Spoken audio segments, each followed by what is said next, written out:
Boys, the highlight, obviously, the 2004 premiership win. How nervous were you going into it? Well, the thing that stuck out for me was the prelim. The elation of winning that was almost bigger than the relief of winning that. We were under the pump. I thought as soon as we got over that hurdle of the prelim, we would be pretty confident. Do you remember that you were playing a team that had won 3 in a row? Yeah, but they were ageing. You thought they were tired? They had some injury concerns, and I just felt like it was our time. Yeah. Although I was very, very nervous knowing that I had to play on Jonathan Brown. Didn't get much sleep that week, just that was all I was thinking about. And he was under a cloud with his knee, so I was following all the injury updates and trying to find out if he was going to play. Even he didn't do the first warm-up on ground, so there was still hope that he wasn't going to play. Yes, a great football family, chatting to Mike Sheen on Open Mic straight after On the Couch, and he's giving your knee a nice old whack in the pre-game warm-up. Well, I had that much anaesthetic in. I actually didn't know that happened until I got told about it after the game. If I'd have known about it, I would have turned around and just gone bang, I reckon. It's a grand final, it doesn't matter. You got 5 weeks anyway that year. I got 5 weeks for hitting the littlest bloke on the field. I chose me target up. Well done, Brownie. Time now for our RFIs, and I'll take the new ball. Luke Beveridge is a great master of coaching and also a great advocate of skill acquisition. He's going to stamp this out, I'm sure. Blokes kicking around the corner when they're close to goal. Have a look at these 2 great young stars. Bontempelli, he goes with a top spinner.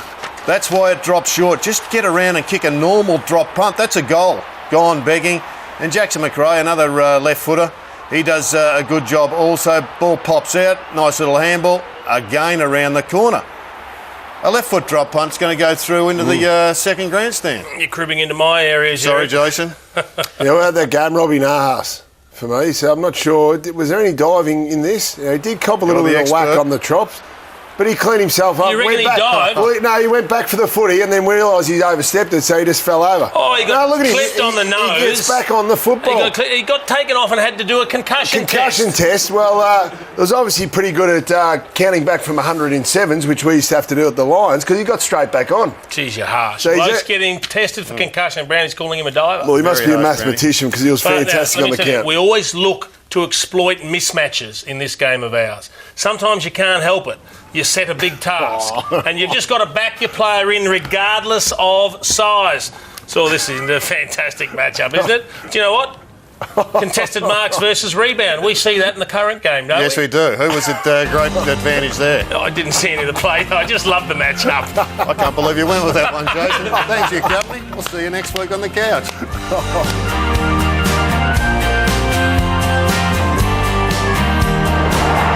This has been a Fox Footy production, part of the Fox Sports Network.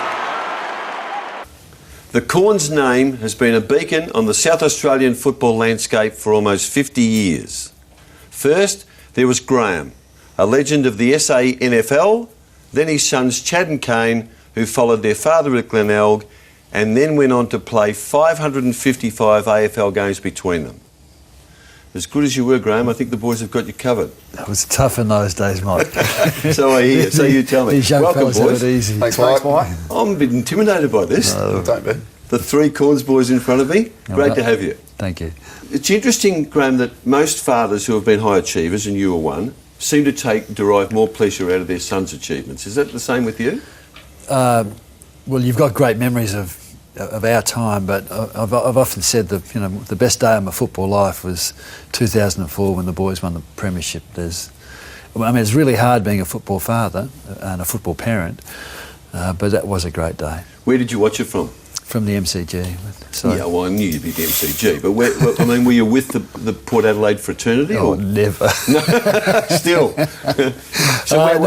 We had really good seats, and Amy was with us, and their little middle sister was just a baby, so it was a great day, and we were able to see them in the rooms afterwards. So.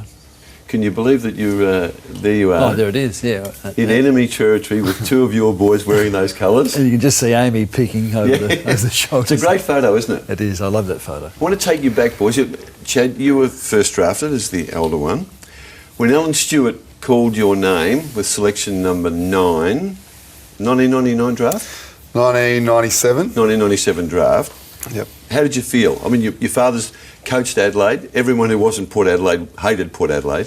And there you are, the enemies drafted you. No, we hated them still. But to be honest, I was rapt that I was staying home in South Australia. Was pretty certain I was going to West Coast, so when Port called the name out, it was a huge shock because we weren't expecting it, but rapt to be staying in South Australia. I knew a few boys that were on the powers list, so it was a great moment. Was it unsettling, though, to know that you were going to go to a place that you sort of never had anything other than contempt for? I was worried how I'd be treated when I arrived from the supporters, from Mark Williams, from John Cale, because I know the hatred from Dad and Mark Williams and the supporters, but from day one the supporters were fantastic, and to this day, when I went back there a few weeks ago, they just treat me, it overwhelms me the way they've treated me throughout my whole career, so it was outstanding. Graham, was it hatred?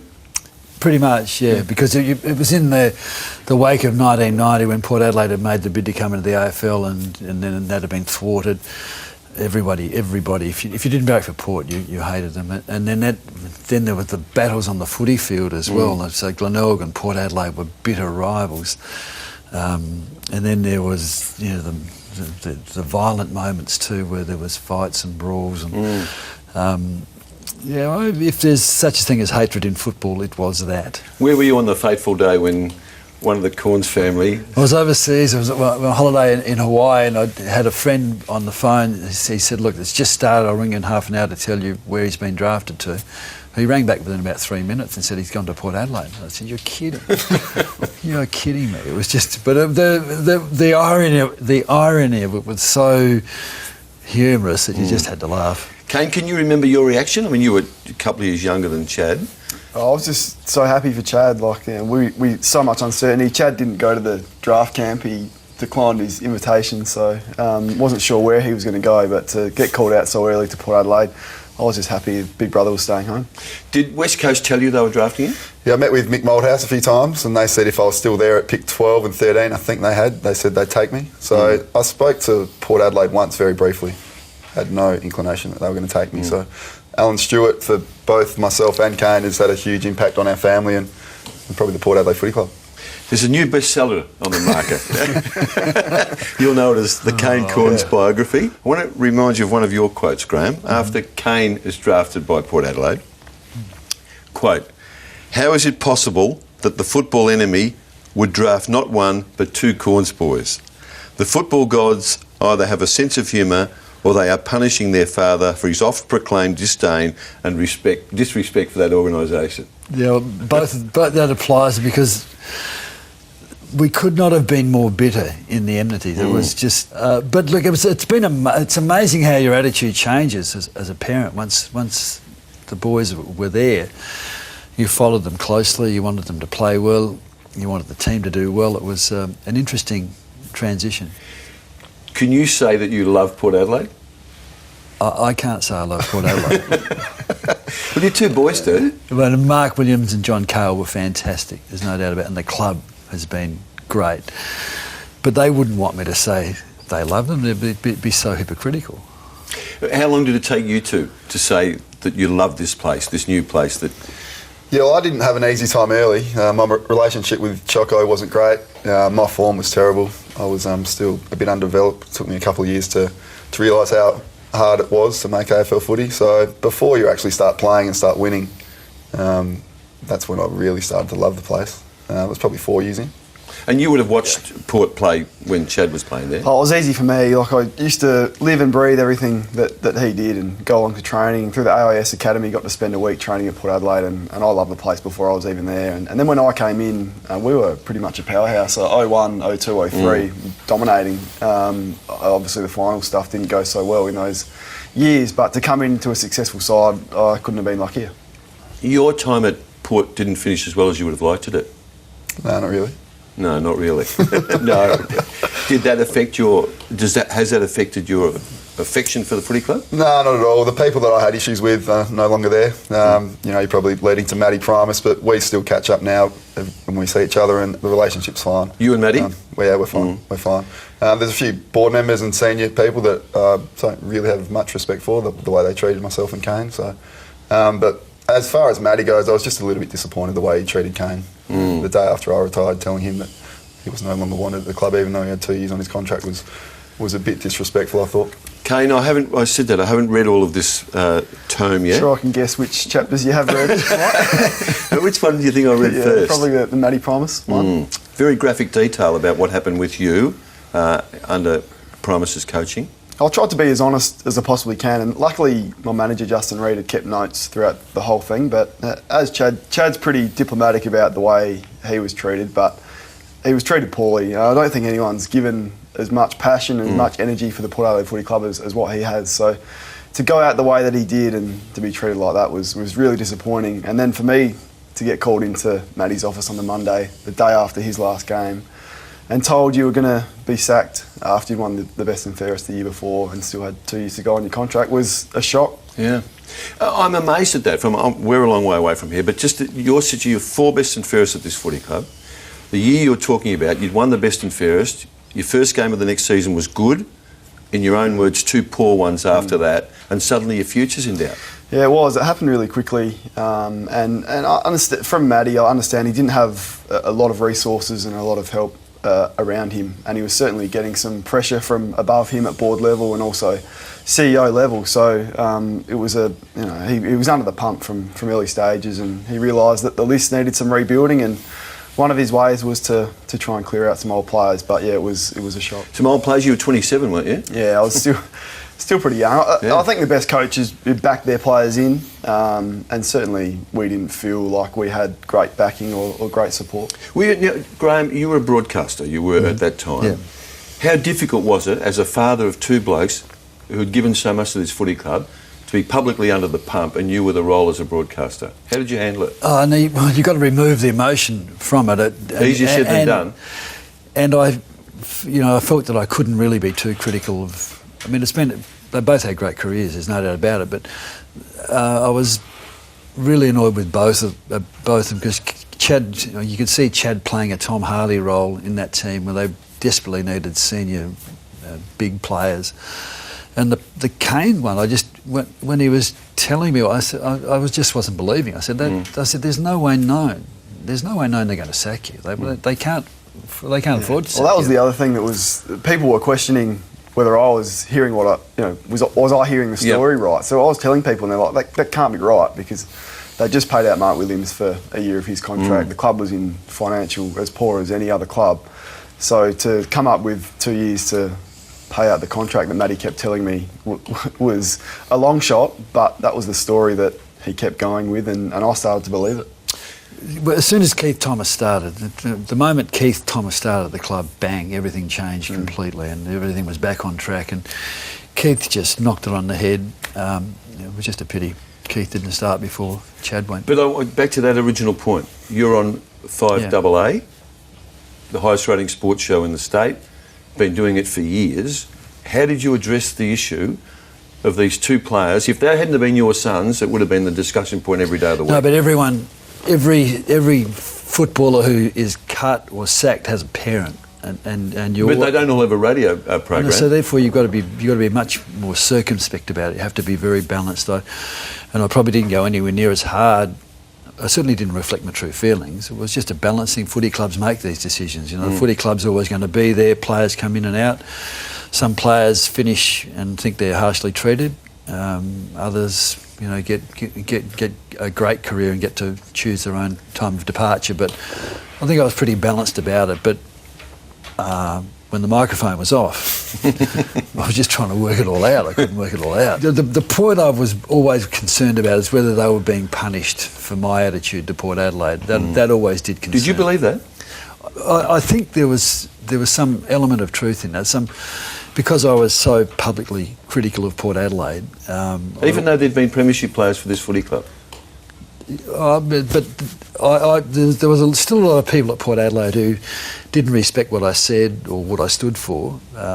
But you have to be a little bit circumspect about it, as I said before. But I just didn't want to feel as though they were being punished because I didn't like Port Adelaide or Port Adelaide didn't like me. One of the most fascinating elements of this, I think, is that your friendship with Matty Primus. It was really strong, wasn't it? Matty comes in and takes over as coach, and then you have a major falling out with him. How did you handle that? Yeah, we were best mates. He sort of took me in under his wing when I got there, and we went away on footy trips together. We spent a few days with you at the end of the season, and you've probably seen how well we used to get along. In fairness to Matty, my 2010 year was poor. Like, I was playing some bad footy, struggling with injury. So then he came and sat me down at the end of that year and said, I'm not going to play you. unless I absolutely have to. And I sort of said to him, I'll prove you wrong, I'll do everything right, I'll train harder than everyone, I'll set the right example, which I did, and to still not be given the chance after I was doing all those things right and still playing some pretty good footy in the SANFL was a little bit disappointing. So that year wasn't great for us. Personally, we didn't speak much at all. But since, time heals all. How did you patch it up? Who extended the olive branch? I can't actually remember who, but just through footy circles you bump into each other, through your travels, and every time we speak now, we speak a little bit more, and we caught up at the 2004 reunion last year. He came along to that and had a good night with him then, so we're fine, like I said before. So, Kane, take me back to that moment when Port Adelaide's playing Collingwood. It's your last game, wasn't it? Yeah. You're on the bench together in the last quarter. Scoreboard says you're about 100 goals behind. You both thought it was over, didn't you? I didn't know at that stage. I got called in the next day, on that Monday, about me. I still thought I was okay, but for him, we used to kick together in the warm-up before every game, and we knew that it was all over. So we had our last kick, and sitting on the bench, that was interesting. I don't think either of us wanted to go back out on the field, but just sort of caught Chad's eye and rolled my eyes and said, how'd it come to this? It's just a feeling of embarrassment to go out like that, for the club to be in the shape it was, to have your retirement finish with a 100-point loss. It was embarrassing walking off the field. Does it hurt you that it ended that way? I look at the way Kane got treated. Kane's nodding his head there. The way the club put on Kane's farewell game was just outstanding. So Keith Thomas actually came up and he said, mate, the little bit of what we're doing for Kane is trying to patch up the way the club treated you when they sent you off. So I think they've probably learned a few lessons from the way not just me, but from a few other guys that went through that Matty Primus era. They've changed the way they do things. Let's fast forward to your farewell game. You played 7 games this year, you're averaging 20 disposals. I mean, you could find the footy better than most people could in this competition. We told that you leave because you want to pursue your career as a fireman. Is that all there was to it? Pretty much, Mike. I knew this was going to be my last year, and applied for the Fireys, and eventually didn't, with no expectation or timing around when that would happen. And after round 3, Kenny called me into his office and said, look, I'm going to rest you for this game. We were 0-3, we were playing North Melbourne, pretty big game, and he said, I'm going to leave you out this week. We'd spoken about being rested at times, but I probably didn't think it was going to come that early, so a light bulb sort of went off in my head and thought, if he's not going to play me this early in the season for a big game, then probably the writing's on the wall a little bit. So after that, I probably made the decision that if I got in, I would leave. But he was unbelievable throughout the whole thing, the guidance and support that he gave me. And Dad's mentioned Keith Thomas. Just love the man for what he did for me and he's done for that footy club. So I just can't thank everyone involved for the way that they got me through. So you didn't see any overt pressure on you to make that decision? No, not at all. He was really happy for me to keep playing. He said he'd probably play 15 games for the year, rest me at some stages and get the young guys through, which I was fine with. I knew that when I signed the contract. It just came earlier than what I thought. I was always pretty worried about what I was going to do after footy. So I think it was 1,400 applied for the Fire Brigade and 11 got in. If you didn't take the chance, then the last intake was 4 years ago. So. What do you want to be? I thought we grew out of wanting to be a fireman at about 7. Yeah, it's interesting. I got a couple of mates there, and it really suits my lifestyle and something that I think I'll enjoy. Cornsey, how did you feel? Farewell game in Adelaide. Your sons played 300. Chad, you were there, weren't you? I was there. Yeah. Just a great day. Must have been. You had a prouder moment in your life. 2004. I mean, that still takes. Anyone who's got kids playing will tell you it's no fun having kids playing, boys playing AFL footy, and I guess children playing at any age, but particularly one where there's so much focus on their form and can they get injured, can their team win. So it was a great celebration. There was no doubt about it. But there was a massive sense of relief because you didn't have to worry about them anymore. I can't say I've ever really enjoyed a game. Is that right? Even having played and you being more familiar with it than most. Yeah. Well, when I was coaching, I had no idea what the parents went through. I mean, I would definitely be a different coach had I had some appreciation of how you speak to players. More empathy. Yeah. Definitely how you speak, how it impacts down through the whole family. So it was a great sense of relief, and it still is. I can watch Port Adelaide play and enjoy it. Against them. Barry against them now. You're back to that, are you? It's creeping in. It's No, we can't leave that just yet. You're an ex-Adelaide coach. Yeah. Your boys have spent so long at Port Adelaide. In the Showdowns now, where does your heart lay? Rabidly for the Crows. Rabidly for the Crows, yeah. Where was it when we were playing? No, but now it's easy. Go the Crows. One of the most vivid memories I've got of you two playing football, it was from Showdowns, and particularly you. I think in the back pocket, and you were just that exhalation of emotion that you had. Premierships obviously stand alone, but the Showdowns were special for you too, weren't they? Yeah, they're still my favourite footy memories. The 04 grand final was good, but it was more of a relief for me after the pressures of the previous years. When I look back on footy and my times at Port, the Showdowns are what come to mind first. Really? Yeah. I think of him. I think for what he won't say it, but what he did for the Showdown in South Australia was huge. The rivalry is enormous, and it's partly because of him. And he was able to put his neck on the line and stand up and get a bit of rivalry, a bit of spirit going, where not too many players these days are willing to do that. He really put it on the line and backed it up with his performances. He never played a bad Showdown, I can't remember. Were you particularly nervous before Showdowns? Not so much nervous, just pumped, like really excited. The lead up for the week is huge, as we all know. And I did put myself out there a bit, put a bit of pressure on myself to perform with some of the stupid things I used to say in the media.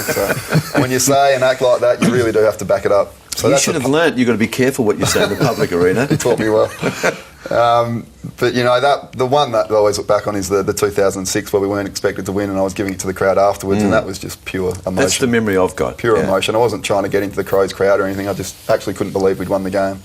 And it was just, overwhelmed with the emotion of it all. Were you involved in Ramsgate? Yeah, I was there. You were there? I was involved. I was trying to undo Rashido's headlock that he had on Josh Carr. And Rashido said, stay out of it, Corns. We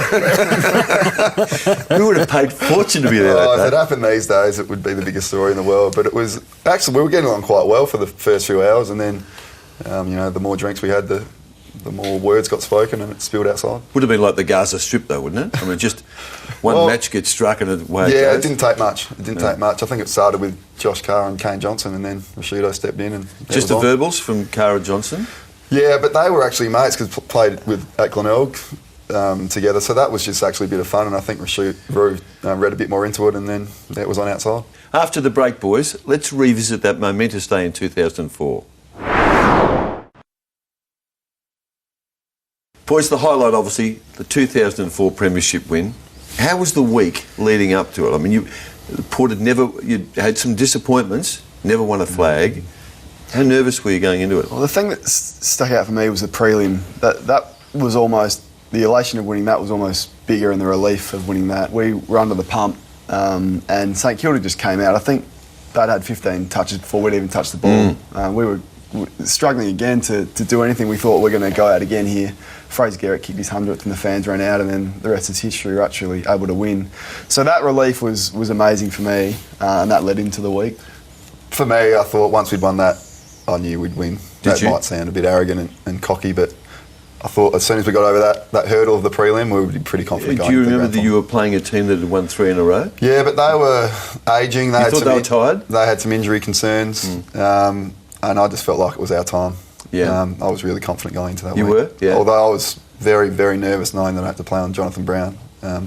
Didn't get much sleep that week, just that was all I was thinking about. And he was under a cloud with his knee, so I was following all the injury updates and trying to find out if he was going to play. Even he didn't do the first warm-up on ground, so there was still hope that he wasn't going to play. But he was obviously really affected by it and couldn't have the impact that he would have liked. You got the points, didn't you, that day? You kicked one behind. One behind. Yeah, you'd say I'd beat him, but it was a fair bit to do with the way his knee was. Very gracious of you, mate.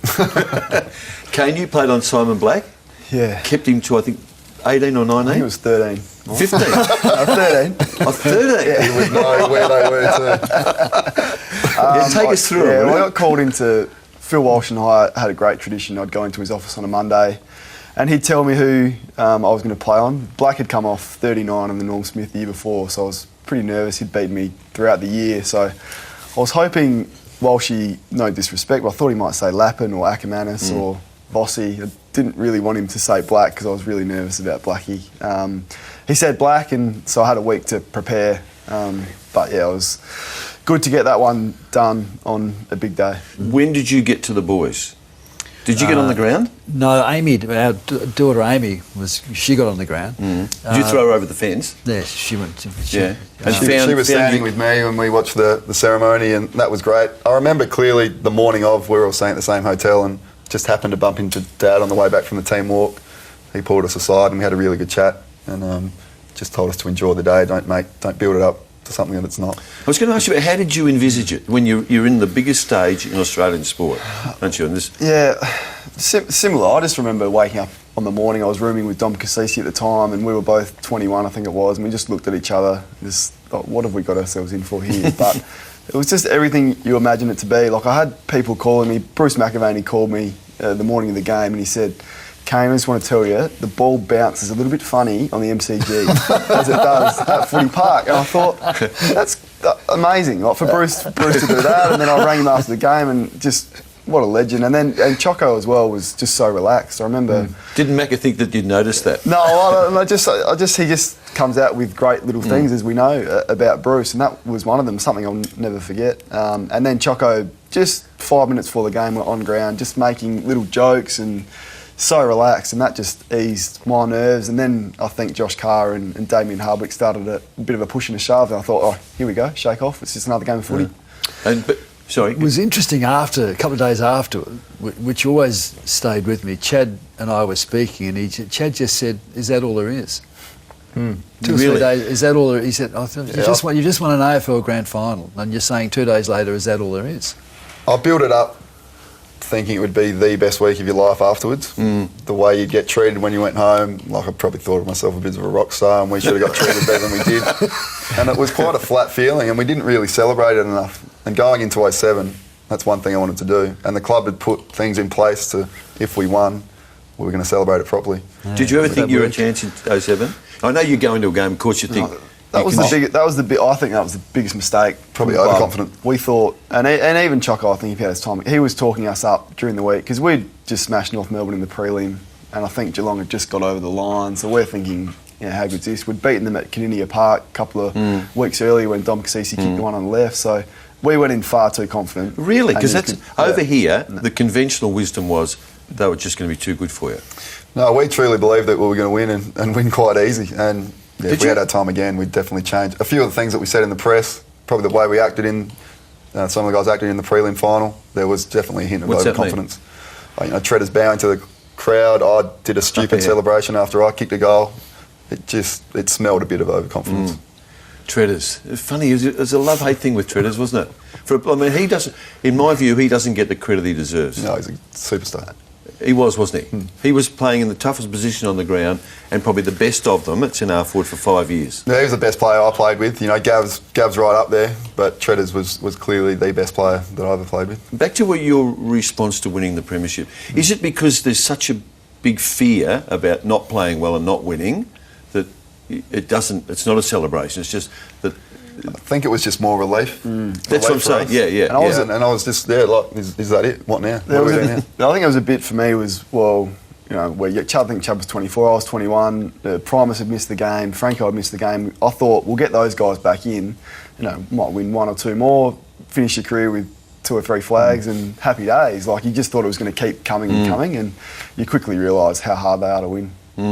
Because it was tough for you boys on the way through, was it? You really did a long apprenticeship in the early part of that decade. Oh, the 01, 02, 03 years were just such wasted years. That's probably wasted, were they? The regret that I look back on. Should you have won flags? I always say to Lukey Power it should be 2-2. It shouldn't be Lions 3 and us 1. Yeah. And I believe that. They don't share that view. But so which is the one that you should have won other than 04? 2002, I say. But I say 03. I think most of the guys at the club say 03. What about when they won first and second in the BNFs, Cornsey? Well, that was which year was that? Bittersweet, because bittersweet. 07, I won it. He clearly was the best player at the club. So I feel a bit of guilt for winning that one. His season in 2007 was as good as individual season that I've ever seen. He was playing majority through the midfield, kicking goals, but going everywhere. and he was treated harshly on best and fairest night. So I won that one, but I'd be pretty happy to give it to him. Well, now I've got to open an old wound here. You talk. Chad has been unlucky to run second in the best and fairest. What are you laughing at? I know what's coming. A couple of years earlier, you were unlucky to run. Yeah. Be second in the best and fairest behind Treadray, right? You didn't cop it as well as he did you? No, I didn't. That was probably the biggest regret of my career. I was pretty intense sort of character going through my early days, and set myself goals of what I wanted to do. Won the grand final the year before, and for some reason I had this goal of winning the BNF, and thought I was probably going to win it and didn't. And the biggest regret was Roger James and Josh Franco's farewell season, and the night should have all been about them. So this is the awards night, right? This is the best and fairest night. Yeah. I came second. I got up on stage and gave a pretty ordinary speech. Pretty short speech. Pretty short speech, and got off pretty quickly. And you could clearly tell that I was annoyed. But I learned a lot from it. It's probably the most disappointed that I've seen Dad in me before. He let you know too, didn't he? Yeah, pretty much straight away. And I apologised to Roger James and Josh Franco. If I haven't already, now's as good a time as ever to do it, I guess. Sorry, boys. What did you say to him, Graham? Well, he was going to walk out.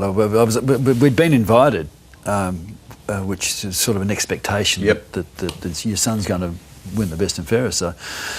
So then he lost it narrowly, and then I just see, and he's sat at the back of his table, and there was a spare seat. I walked over, said, "Don't you leave, do not leave. I'll speak to them. We'll talk about it tomorrow." And we had a bit of a chat about it, which he understands. You knew that the speech that he was I could see that he was disappointed, and probably rightly so, disappointment. But footy's a team game. You have your ups and downs, and it's about team and acknowledging other individuals. There's plenty of room for individuality. There's no doubt about that. But the one thing you can't do is show any dissatisfaction or pique or disappointment like that. So as close as you two are, you were there that night. Yeah. What did you think when the little bro's up there and clearly miffed about the result? I knew it was coming. I knew what his reaction would be, just because, like you said, the pressure he puts on himself and how intense he is. I was just a bit worried how the other boys would receive it, and I don't think they received it well. And I think a few of them sat Kane down and said, "Mate, you can't act like that." I think Michael Wilson and maybe Adam Kingsley had a word to him. So no doubt it's the lesson he's learnt the most from throughout football. I don't want to labour it too much, but what did Choco say? We were pretty close. He just said, "Look, this is the way I voted." He's always up front and honest. He said, you weren't the best player this year, Warren Treadray was. Get over it."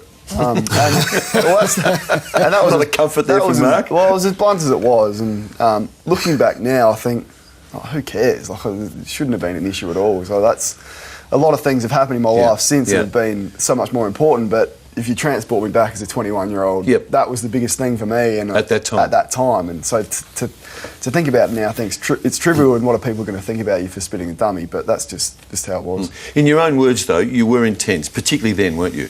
I mean, some of your mates would say you were almost anal about your football. Yeah, and I learnt to relax a lot more, and enjoyed a lot more. Like the last 2 years that I had were the best, most fun years of footy I've ever had, and I got a lot to thank Ken Hinkley and my teammates for that. But yeah, I took it way too seriously. Chad had to pull me in a couple of times, and we were a little bit, like, he was intense on the field but had the great balance of being able to relax. I just couldn't switch off. If I had a bad game or whatever, couldn't sleep and stuff like that. It's just crazy stuff. But I thought that was what made me good, and that was probably insecurity from the fact that I wasn't as athletic as these guys, and was a slow player and didn't have a lot going for me. So that was the edge that I thought I had. Chad, he's won 4 best and fairest, yet I would think most people don't see Kane up there with Treadray and Wanganeen and yourself at this footy club. Has he had a bad press? I think it's really turned around in the last few years. When I left, I thought it did, and I thought the supporters were really harsh on him, way too harsh for what he'd done for the club. But hearing from Kane, watching from afar, try to watch every game that he was playing, I think it really turned, and like you said, he enjoyed his footy. The comments from the supporters changed, and to win 4 best and fairest, to play 300 games. Who does that? He should be right at the top with Treaders and Gav. When you hear criticism of one of your boys, or both, or either, how did you cope? Did you deaf ear? No, well, not really, but you have to. Then you got to grab yourself and stop. It depends where it was. If it's some idiot in the street, well, then you want to go and confront them. But if you've got time to digest it, and just let it wash off. I mean, opinion. The most important opinion is the opinion of his coach and his teammates, and that opinion is validated by his record. I mean, the record is everything. So criticism can be harsh. But sometimes in criticism there is an element of truth, so you've got to scrape away all the nasty stuff to get to the guts of it. The thing with Kane, he read all the online forums, not all, and they were brutal. And Kane took all that on board, and as we said, he worried enough without having to take all that. You're masochist, are you? Yeah. No, well, it was just when social media and Facebook and blogging and all that was starting to come in. So you get caught up. You wouldn't. You'd be above that. Well, yeah, I'm sure. Every now and then I did, I'm sure. And it does hurt. Most players, if they sit here and say they haven't, they're probably lying. Because I think most players read the papers and read what's written about them, and then some would read social media and check it, and you did that, and it was pretty harsh. But as Chad said, the way the supporters have dealt with me the last 3 or 4 years has been amazing. I'll never forget it. What's your favourite moment as a pair, you two? For me, we had a bit of a ritual. We'd go and have dinner at Mama Camella's the night before the game. We'd kick with each other before the game. The first hug after we won the grand final was with Kane. As soon as the siren went, I looked, where is he? Yep. And we met in the middle. That was a great moment. Any others? He's mad in the warm-up. Like, he used to just go crazy, and he used to just run and bump into brick walls, like, to get himself going. And just to see him and the passion that he brought to the club. I've never played, and not just because he's Chad, but I've never played with someone who's been as passionate and was able to get the group up like he was able to, and his teammates just loved him. So to see that, I was proud of that. He's now got 2 stuffed shoulders from bumping into brick walls. So I'm not sure. Your father was too smart to do that. It wasn't worth it, but it was good to watch. I thought I was a hero at the time. What do you see of yourself in the boys? I mean, I'll talk. You were extremely athletic. You had a big leap, great mark. They're different. These two played markedly differently. That's an awkward photo, isn't it? When you watch them play. Well, Kane, it's strange enough, Kane, even though he's not as tall, he moves so, like his running action is similar. I'd like to think Chad has some of the aggression that I had. I'd like to think that, but I've never... He was more aggressive than you. Yeah, I'm saying, but there's an element there. Well, nowadays you could have fights, and that was no drama on the footy field. But I've never looked at, other than the occasional time I've seen Kane move, and I think, gee, that's you. Or I'll see a photo of Kane and think, poor guy looks like me. Cordsy, and you are proud as you should be of what they've done. But does it ever make you regret that you waited until you were 31 to come to Melbourne? I have no regrets about that at all, because regardless of Victorian insular mentality... I knew we'd get that in. This is a paid political announcement. South Australian footy was great, and we played state games we played those pre-season games, post-season games, and those night series. So I had plenty of time to play against Victorians. So I had a taste of it at North Melbourne, and I loved it. I mean, the club was great. Did you think Barras gave you a fair go at North? Yeah, Barras did. Don't hate any criticism of Ron Barras. Eventually, I didn't play well enough in that team of great champions. There were so many great players at North Melbourne in 1979. If you didn't play well enough, you were going to lose your spot. You talked before about having difficulty sleeping after the way you'd played. What about sleeping before a game? Of course you remember when your boy Eddie was ill, seriously ill, with a heart... Was it a heart defect or just... His heart's on the wrong side of his body, so and he's also got a few drainage issues around it. It's called partial pulmonary venous drainage. Big word to say. Doesn't mean much to you, but one of his lungs gets more blood than it's supposed to, so... and it's also on the right side. So he's a baby, and you're sleeping in at the hospital 2 nights before a game? We were sort of in there a lot because along with that, he's had a number of complications, but he also had asthma, and it wasn't the heart thing so much when he was young, it was his asthma that used to get him really badly. So we spent a lot of time in hospital.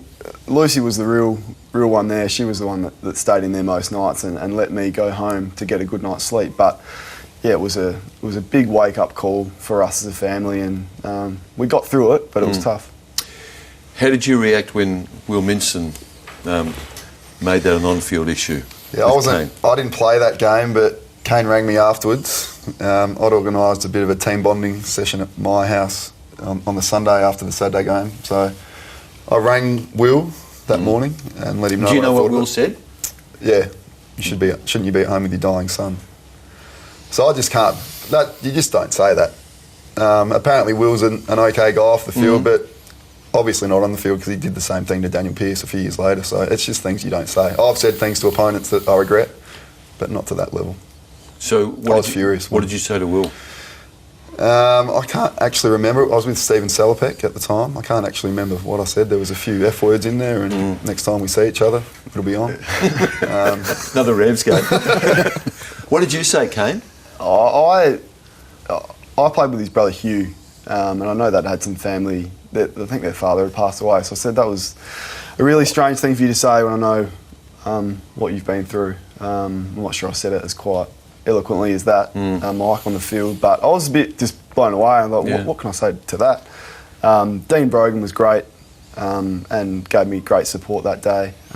But look, you get on with it, don't you? I haven't lost any sleep over it. So if you cross paths, he rang me. He rang me after the game. I didn't take his call then. And James Fantasia, who is a great guy and was at the Crows when I was going through the draft and had a good relationship with him, he rang me as well. I spoke to James. I said, look, I'm not quite ready to speak to Will, but the disappointing one was when he did it again to Daniel Pearce and made the comment about his mother. Pearcey was furious about that, and I was surprised that he didn't learn his lesson from the first one. So the big brother steps in? Yeah, I could have done it a bit better, but obviously it was... no, I think you're entitled to be emotional about that, yeah. Yeah, like I said, I've heard he's a really good guy off the field. Callan Ward, another Ryan Griffin, who was at GWS now, speak really highly of him, so... Let's stay with GWS for a moment. Yep. Were you always going to play there when you finished at Port? Yeah, Choco rang me about halfway through 2011. So Choco was already at GWS? He was there in their sort of introduction year. He said, would you come up here next year? And at that stage, I had no idea what I was going to do. I was probably going to travel around the world for a year. Jumped at the chance, and that sort of drove me to keep myself online. That and Gary Hocking were the ones that sort of kept me motivated for a pretty tough year. How so, Gary Hocking? He pulled me in at the start of the year and he goes, mate, I want to prepare you for this year. I know what's going to happen. The same thing happened to me at Geelong. I didn't handle it well. I want you to handle it better. So he was a brilliant mentor that year. And did that helped you through? It did. He'd sit me down. He could see when I was getting frustrated, so he'd bring me in and we'd have a good chat about it. And probably the nicest thing anyone's ever done for me, I think. I didn't know about it. He presented it to me a few days after I retired. He got every player to write a one-page sort of note of what they thought of me and what I'd done for the club, and he presented me with that after I retired. So that was quite special and something I still look back on. You've read them all?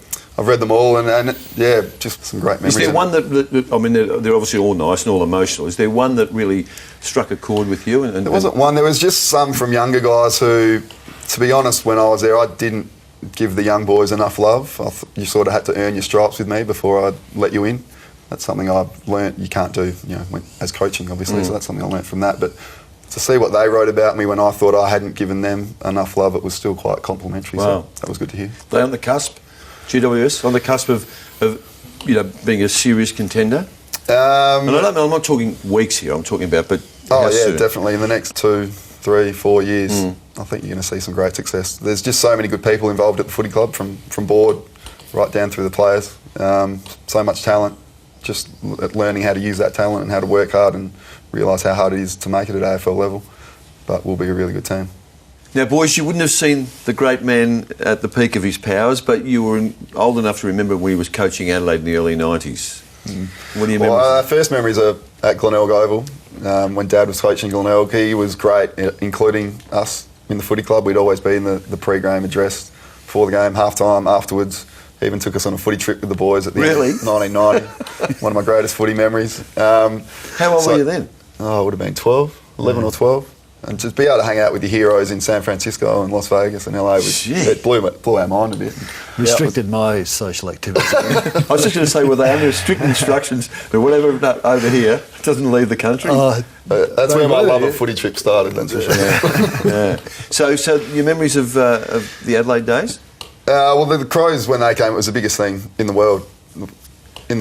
It was unbelievable. So to be a part of that and to be able to hang out with Modra, McGuinness, McDermott, it was. We were pretty lucky to be able to experience that as kids and be able to kick with them before games, and for Dad to include us in that was quite special. Modra kicked 100 goals at Princess Park under your coaching. And the boys were there. If you might be able to find them in the cheer squads. They definitely ran onto the ground afterwards. Were you in the cheer squad, literally? In the cheer squad, and we ran on the ground after he kicked the 100. Did you get to him? We got to him, I think. I'm not sure. Yeah, I think you got to him. I don't know. No, you were too slow. See? We talked sledging before, and you talked about things that were said towards Kane. Did you say something that you regret? Did you ever say anything that you wished you, as soon as it was gone, that you wished you could take it back? Yeah, I said to the Ablett from Sydney that you're the worst player ever to play 100 games. And that's a stupid thing to say. So I regretted that instantly and texted him straight after that. I didn't shake a few players' hands at the end of games, just at the disappointment of losing the game, nothing to do with them. So there's definitely moments I'd take back. When we come back, the Philip Walsh tragedy. A momentous event in Australian life this year, and the loss of Phil Walsh. You both knew him really well in terms of professionally and personally. How did it affect you? It's still probably yet to be determined how it's going to affect us long term, but just lost one of the closest people that I've ever had to me, and it wasn't just football, but it was life. And whenever something good happens in your life, I usually give Walshy a text or give him a call, and now he's not on the end of that, so it's tough. Did you? Sorry, Chad? Oh, he was the biggest influence on my career. He was the one that took me under his wing. Early days at Port, we do extra sessions every week in the off season, so became really close, and that sort of transformed to Kane when he got there. I remember the call when Kane rang me and told me. It's shattering.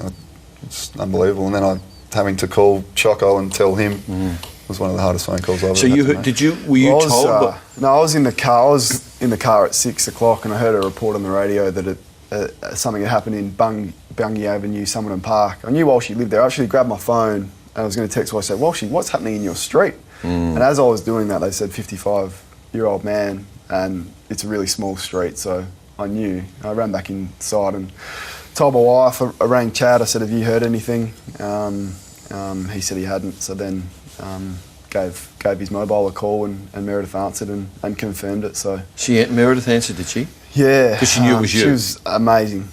She said, Kane, we've lost him. Spoke for about 30 seconds. She said, do you mind if I go? I've got to ring family members before it reaches the media. So then that was when I rang Chad. Did you cry? I cried the most I've ever cried at his funeral, the family funeral. You too?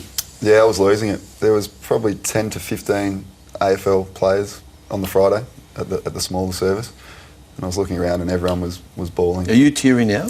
A little bit, yeah. It's emotional. It hasn't quite hit home for me yet. Caught up with Meredith back in Adelaide a few weeks ago, and that was really hard. So I don't often get emotional and cry, but I definitely did. Did you know Phil?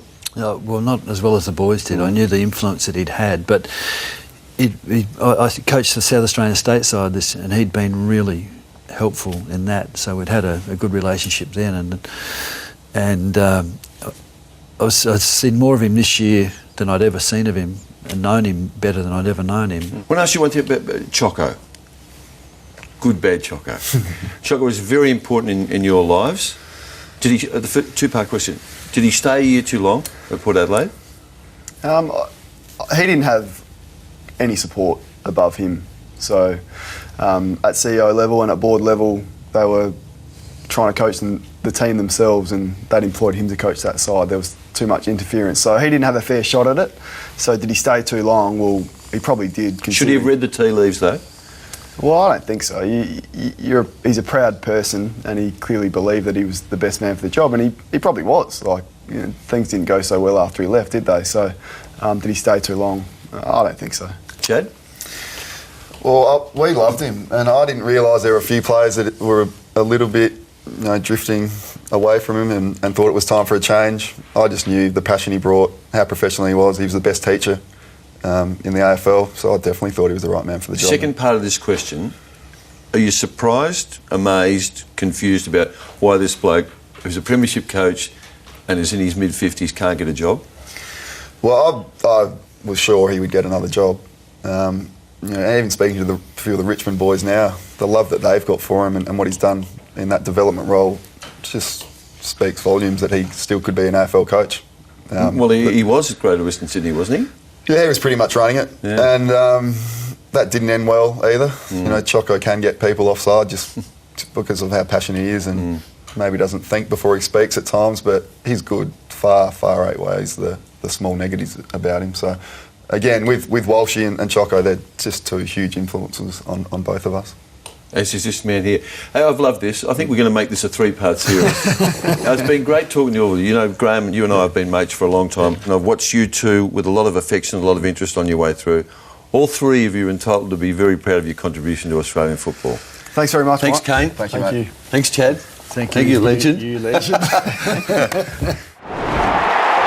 has been a Fox Footy production, part of the Fox Sports Network.